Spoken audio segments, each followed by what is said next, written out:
Hi, good week to all. Welcome to this week edition of the latest weekly technical outlook on the major stock indices for the week of 25th of October to 29th of October 2021. So as usual, I'll be covering the latest key trend buyers and as well as key technical levels to watch on the SPX 500, the Nasdaq 100, the Hong Kong 50, the Japan 225, and the German 40 index. So without further ado, let's take a look at the disclaimer slides first.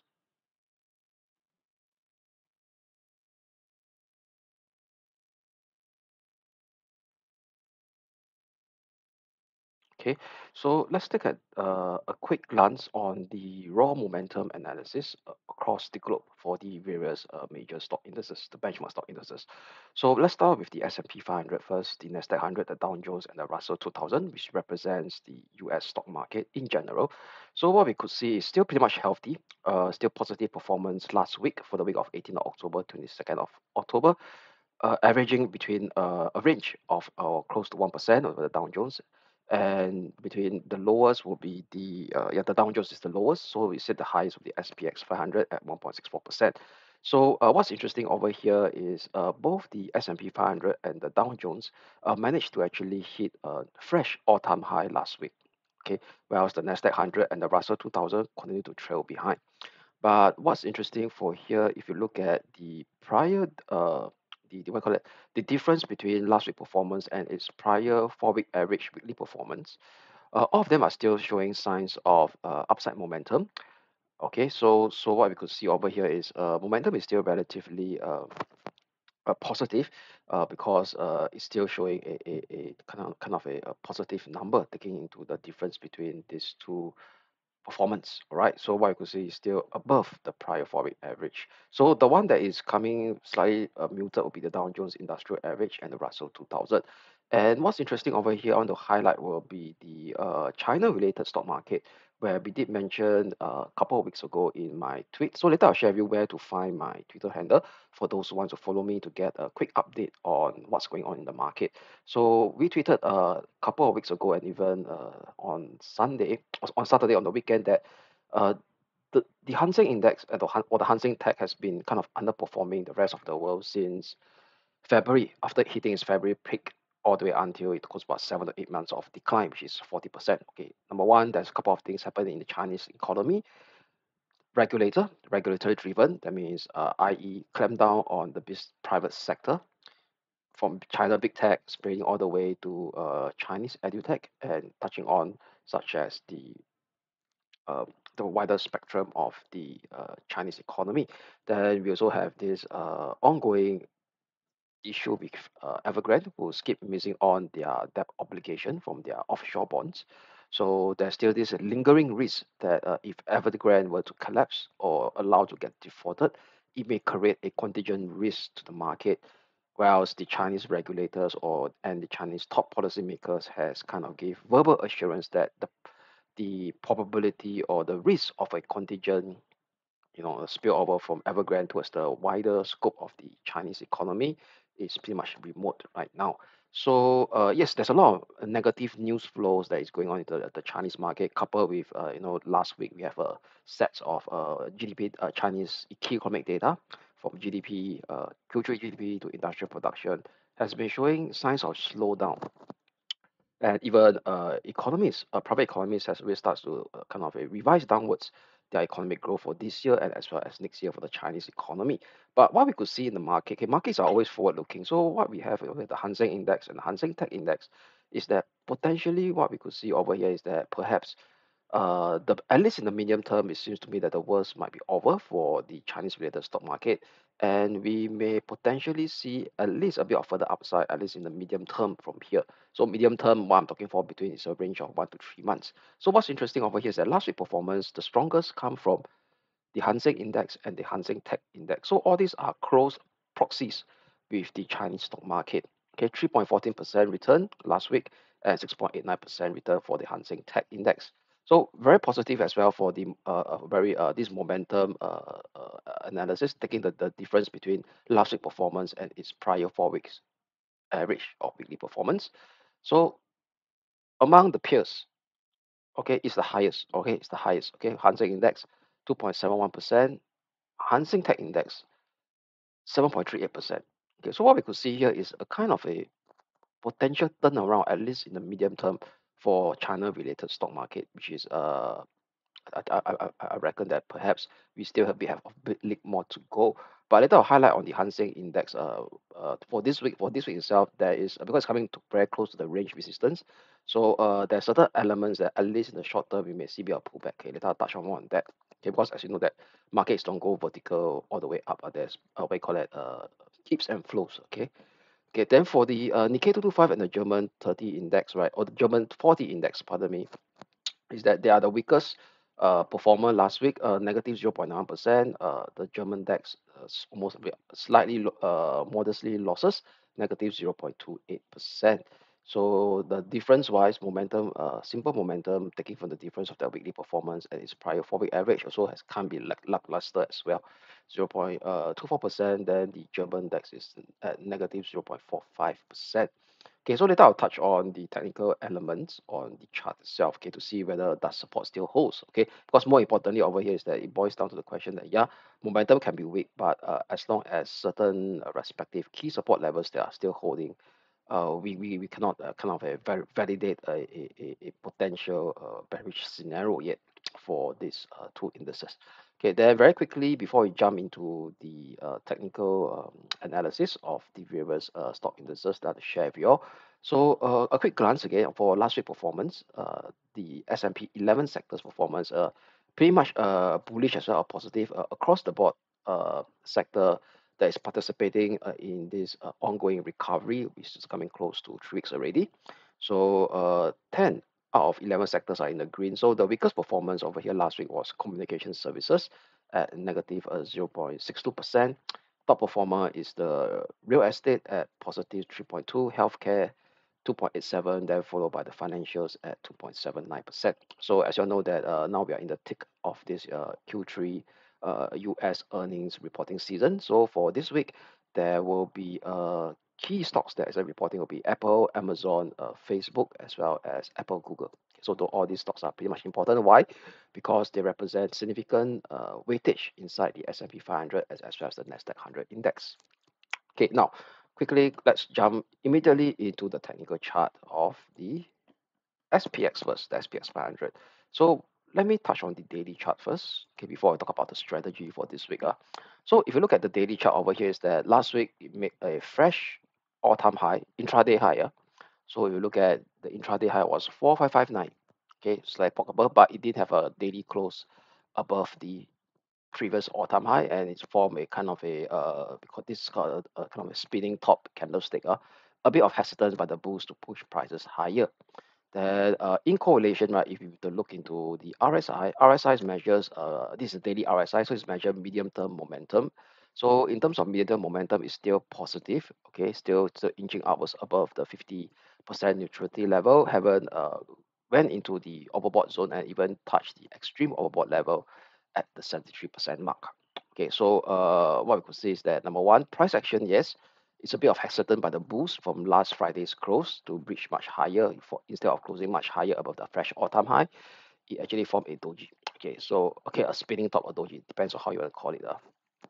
Okay, then it immediately indicate to us a bit of hesitant by the boost, but momentum hasn't starts to reverse down towards the downside yet.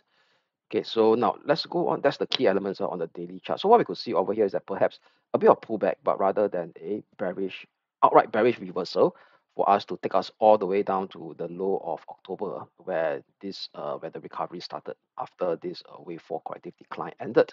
So on the strategy chart, right, since last week we really hit our resistance level, which we highlighted last week, which is at 4540, 4550.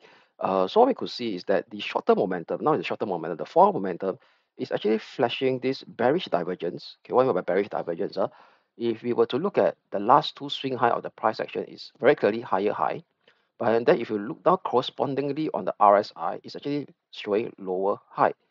And this lower high appear at the overbought zone, okay, which indicate to us number one, the rally from 18th of October means the last push up, the last minor push up from 18th October low all the way up to Friday's high is overstretched and momentum has started to slow down, at least in the short term, by the appearance of this bearish divergence on the 4-hour RSI. So, i.e., what it means that there's actually a risk for it to actually shape a pullback first or a consolidation towards 4477. So, what's 4477? Is the graphically is the swing high area of 27th of April, 27th of September, also close to the 16th of September and 17th of September. A bit of formal resistance over here that is being congested. Breakout turns can be turned into a pullback support as well.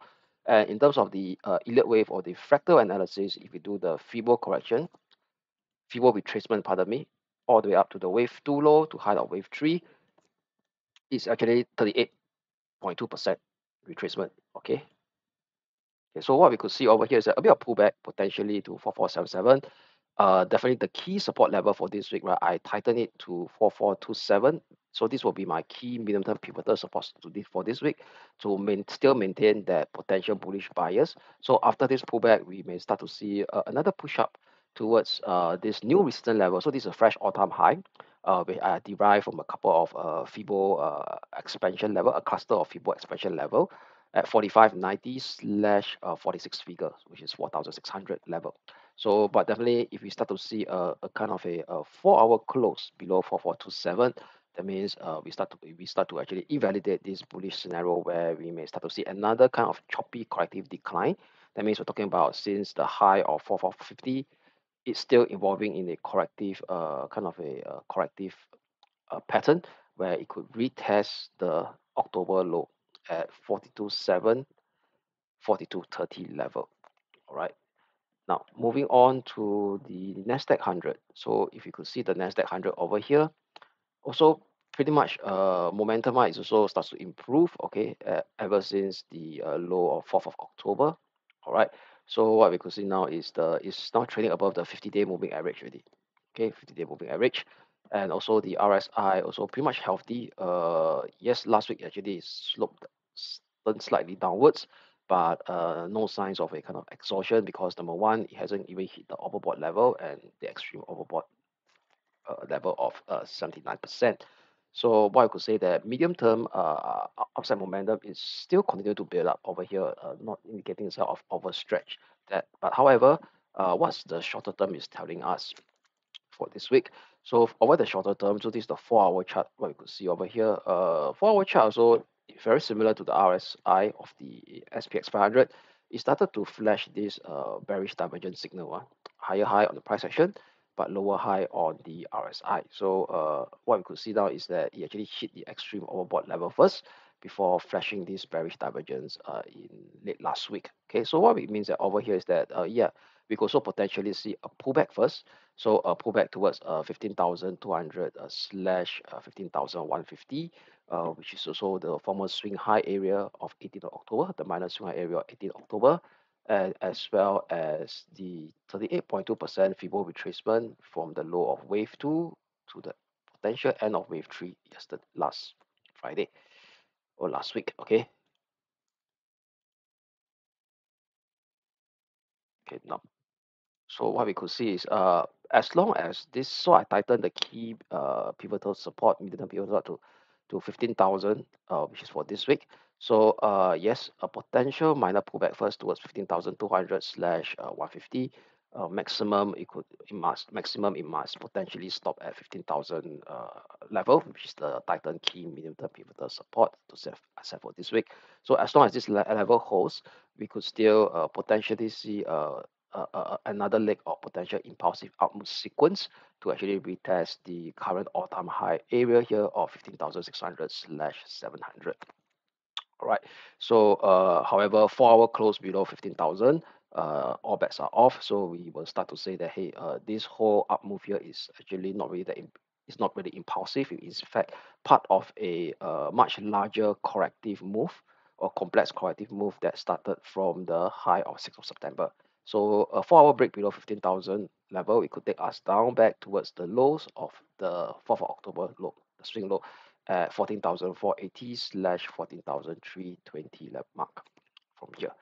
Okay, so now let's go on quickly to the Hong Kong 50 or the Hang Seng Index. So just have a quick recap. where the price action actually start to bounce, which is it actually started to bounce right at this key support level, which is 24,000 level 24,000. So why 24,000 level is so key? I like to reiterate again because it's this long-term ascending trend line support that is managed to cap previous episode of sell-off that is associated with key events. Okay, this one definitely will be the pandemic. Okay, then from this one over here is due to the shock yuan devaluation that have occurred in first half of 2015.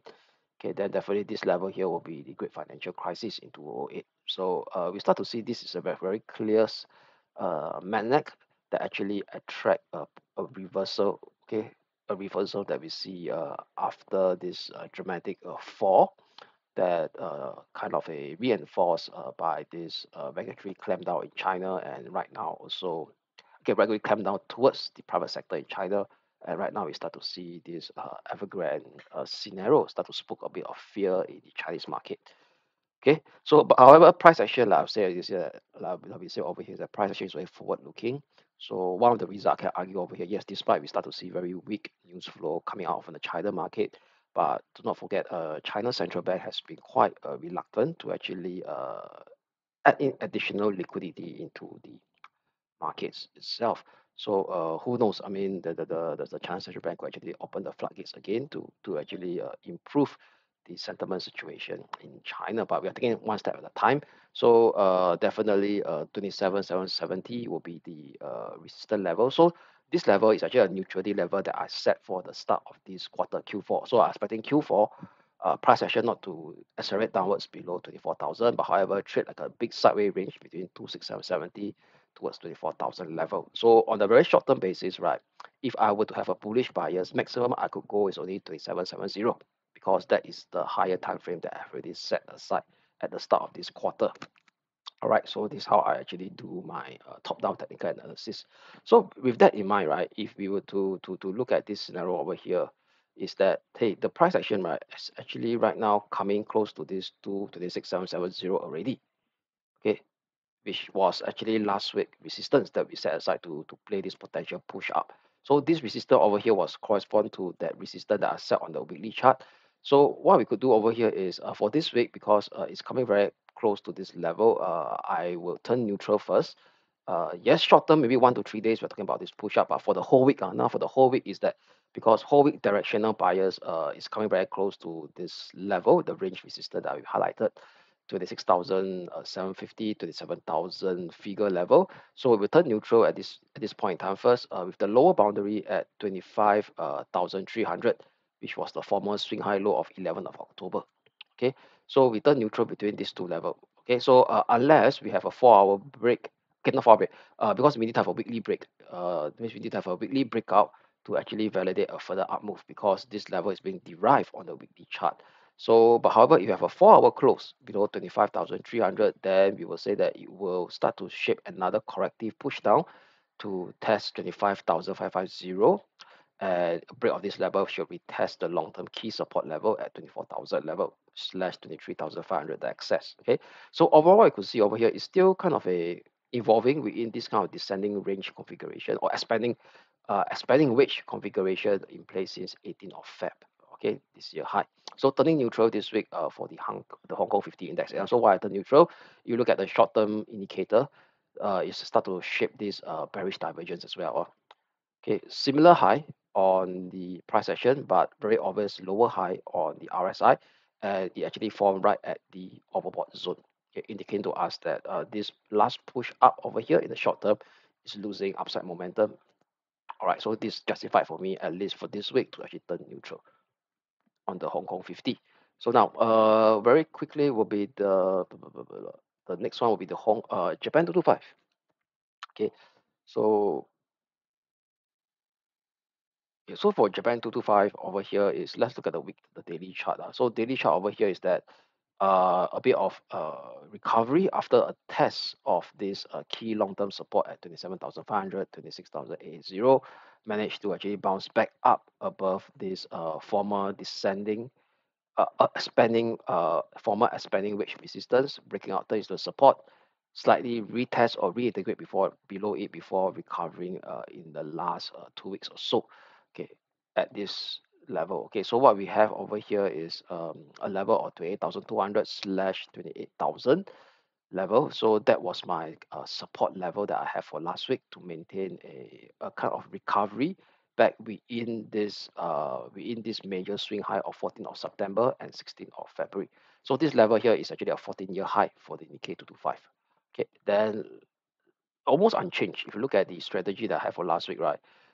It hit the first resistance at 29,450. Thereafter, it did that pullback over here. Okay, ship that pullback. So after shipping that pullback, right, over here is still holding above the key medium-term pivotal support that we have for last week at 28,000. Okay, so RSI now coming very close back to the oversold level and now trading about to turn. Seems to be there's some sign of turning potentially at this corresponding support level. Okay, so no change, still maintain that bullish bias above 28,000.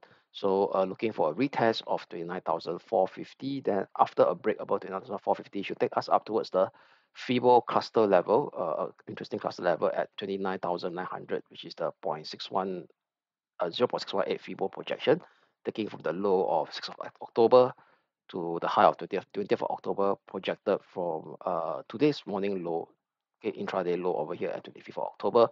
And this level also confluence with this last push down. Okay, not the last push, the recent significant push down from 14th of Sep all the way up down to this 6th of October low, which is I draw over here is the 61.8% Fibo retracement, okay, of this decline. Okay, 0.618 Fibo also confluencing at the, okay, no, 0.764, okay, 76.4, okay, which also Fibo retracement with confluence with the 29,900 level.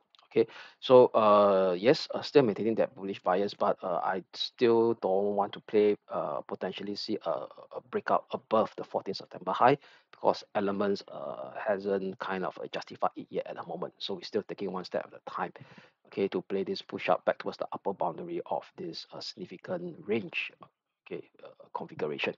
So definitely 4-hour close below 28,000 will invalidate this bullish scenario for a further decline to retest the long-term key support at 26,880 for the Japan 225. Okay, now quickly to the last one will be the German 40. So German 40, right, is now showing signs of recovery, but a bit slower as versus the as comparatively versus the SPX and the Nasdaq 100. So where it actually it rebounded off the 200-day moving average and as well as this key support level that we highlighted a couple of weeks ago, 14,800 slash 14,750 level. Okay, from here. So it's very clearly it's a higher low, higher higher low, series of higher low. So a signs of recovery and even the RSI also start to inch upwards, slowly upwards after the bullish divergence was flashed on the 6th of October, okay, that correspond also to this bullish hammer. So what you could see over here is a kind of a slow march upwards to actually retest the all-time high area that was formed in August this year. Okay, so what we have, right, in terms of the strategy that we have last week, right, was having this 15,550 as the key middle-term pivotal support, still looking for that push up towards 15,720, then thereafter back towards the August, which is the all-time high level, very close to the all-time high level. It's a range, it's a kind of, if you look at the 4-hour chart here, it's very clear range resistance, which is at 15,960. Okay, and also top of the upper boundary of this short-term ascending channel that is evolving, the price actually is evolving in it since the low of 6th of October. So no change, still maintain that key medium-term pivotal support at 15,250. The intermediate support it was tested as well, 15,400 before it shaped a bounce on late last week. So still maintaining that bullish bias on the German 40 index. So however, a 4-hour close below 15,250 should invalidate this bullish case for us to see a kind of a very messy corrective down move to retest the support at 15,800 slash 750. okay, which is the significant range support that I highlighted to you all on the daily chart much earlier. So all in all, right, if we were to look into the walkthrough, a quick walkthrough that I share with you all is all the indices are still kind of a shaping a potential medium term. Okay, medium term, what I mean is 1 to 3 weeks, around 1 to 3 weeks of this movement that is still evolving in the potential bullish configuration, except for the Hang Seng Index, the Hong Kong 50 Index. Why? Because it's approaching what you call it, a major range resistance that we highlighted on our weekly chart. So we are kind of hesitant to actually turn outright bullish from here. So turning neutral on the Hong Kong 50. Then as well as for the SPX 500 and the Nasdaq 100, yeah, we're still maintaining that bullish bias potentially. But however, there's still risk of a minor consolidation at this juncture, given that short-term momentum indicators are flashing exhaustion signal. Okay, so before we go over here is that I did mention earlier at the start of my this weekly outlook video that I do update the markets on quick snippets on what's going on. You can actually follow me on Twitter. Just open a Twitter account, then you follow my Twitter handle, which is at Kelvin SC Wong. So once you find me, you could actually follow me and on the notification, so you'll be notified as and when I actually tweet the latest development in the market. Okay, so with that, have a great trading week ahead, and I see you all again in my next video.